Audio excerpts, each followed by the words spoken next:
Just 60 days to go for the games and a huge shock for the government. The Municipal Corporation of Delhi contractors have now threatened to go on a strike if their overdue payments are not cleared.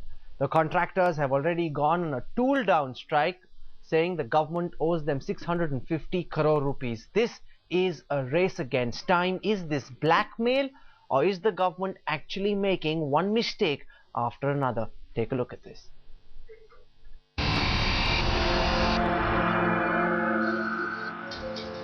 The July 31st deadline to finish all construction work has come and gone, but the work is far from over. And with the latest in the series of troubles for the Municipal Corporation of Delhi, the work may not be completed in the coming months either. MTD! Hi, hi! MTD! Hi, hi! MTD! Hi, hi! Protesting outside the Ambedkar Stadium, nearly 3,000 contractors are threatening to stop all work on Commonwealth Games related projects. They have already been on a partial strike since the 21st of July. Reason? Non-payment of dues. हमारा पिछले 18 महीने से लगभग 650 करोड़ रुपए का भुगतान रुका हुआ है। हम निगम के अंदर पिछले जब 18 महीने से भुगतान नहीं हुआ तो काम कैसे करें? The contractors alleged that the MCD is expressing its inability in releasing the amount, claiming that it is short of funds. The MCD, however, has denied these claims. The tussle between the contractors and the MCD is going to weigh heavy on Delhi. The city's look continues to be an absolute mess. The projects that are likely to be affected include beautification work at Karol Bagh and DDU Marg, where cycling competitions and marathon races will take place, Minto Bridge University areas, and work relating to the upgrade of Paharganj.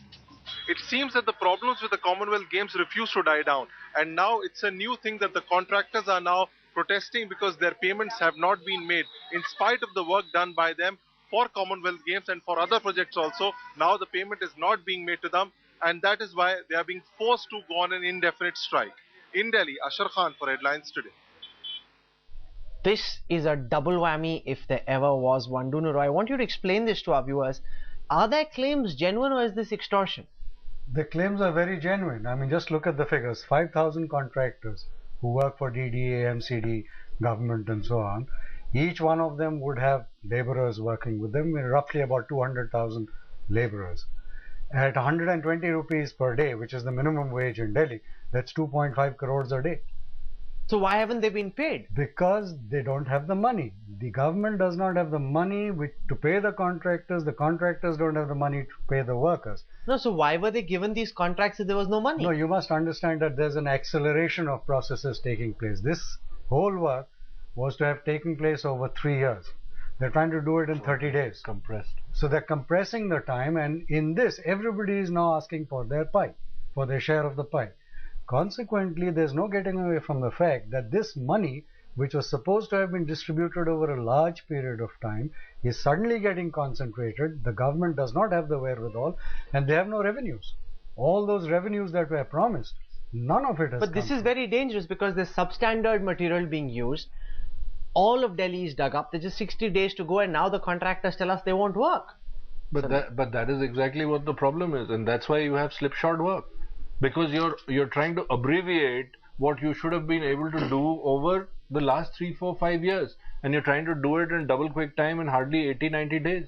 Have you checked with God whether it's going to rain again? Or maybe have a terror threat of some sort, so the games don't happen. This is the heritage we are going to be left with. You know, when they talk about heritage, this is the heritage of the games that we are going to be left with. The debris. Absolutely. That's the only lasting legacy there might be from the games. I have a suggestion. In fact, a brilliant value proposition, a business idea for people in Delhi in case they want to know, or maybe anywhere. Just buy some Jaffrey, buy some black cloth, buy some bamboo shoots. You could be in for some serious business, because in a few days from now, the government could really be looking for this. Mr. Akbar, before I end this debate, I want you to use all your experience to tell us, where does this scam and this story go from here? Actually, it might go into a perfectly good fortnight. Because if you spend so much money, you have to be extraordinarily sort of stupid in order not to get about 6 stadiums ready. So the concentration will be on those principal points. the focal points, the nodal points of the games, and to see that the games itself go on. I'm quite sure the opening ceremony, which will be full of Katrina Kaif and so on, who I think in my column I described as the only notable athlete of this whole fortnight. Who will be there? Who will be there? Usain Bolt's not going to be there. Katrina Kaif, she's an athlete. She's a great acrobat. Her dancing is not so simple. And she will be there, and the ending ceremony will be great. All of it will be televised, surely, on this channel as well.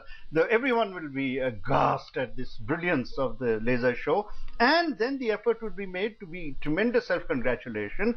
Delhi, by the way, that fortnight might have perfectly good weather. There will be no schools. Okay. There will be traffic light. There will be no tourists. And the locals will have gone away. Perfect time to have a holiday in Delhi. But the fact is, if there's been corruption, that needs to be looked at very closely, and criminal culpability needs to be established. People cannot get away by conning this entire nation. For the moment, Rajiv Pratap Rodi, Mohammad Salim, Jeet Banerjee, Mr. Akbar Dunu Roy and Sandeep Bamzai, thank you very much for joining me on the center stage face-off tonight.